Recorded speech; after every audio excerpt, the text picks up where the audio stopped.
Self test 2, question number 2.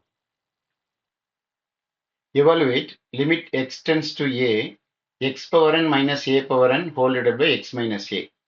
Solution.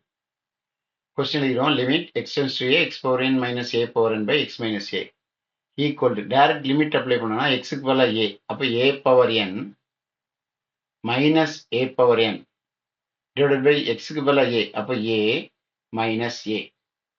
அப்ப நியூமரேட்டர்ல a power n minus a power n அதுவும் 0. டினாமினேட்டர்லயும் 0.